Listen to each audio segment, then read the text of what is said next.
The renal capsule. Renal capsule. The cortex is the outer part. Cortex out here. And then the medulla on the inside. Medulla. And the dividing line are these arteries, which are called the arcuate arteries, which we'll get to again. In the medulla are the pyramids, which are the triangles, with the papillae, which are the points, or pyramids, papillae.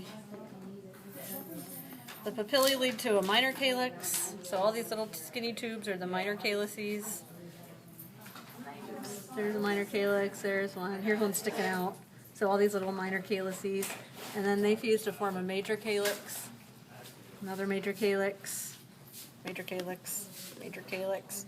And then once the major calyces fuse, that's the renal pelvis, goes out through the hilus and becomes the ureter, which heads down to the bladder. So the major calyx fused to form the renal pelvis, out to the hilus, now it's the ureter. For the blood vessels, renal artery, renal vein, renal artery, renal vein, segmental artery. Weirdly, the segmental vein isn't on your list, so don't worry about it. The interlobar arteries go between the pyramids, and then the arcuate artery, all those that separate the medulla from the cortex. That would be these right here, arcuate arteries on the top of the pyramids. Then the cortical radiate arteries are out here. Over here on this side, so I can put that one away now. That's an arcuate artery, so this is like you took this and just blew it up really big.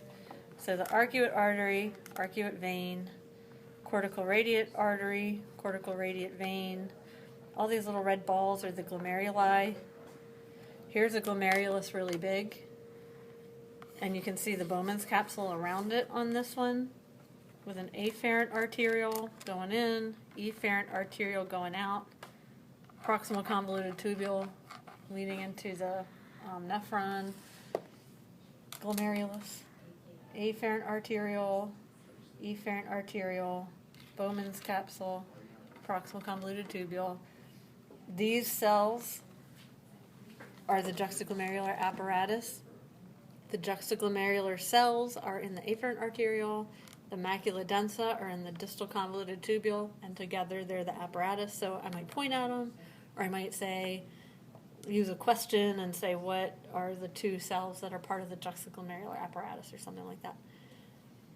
And then back here to the rest of the nephron, there's the glomerulus, proximal convoluted tubule, descending limb of the loop of Henle, ascending limb of the loop of Henle, distal convoluted tubule, and then the collecting duct. And then that's it.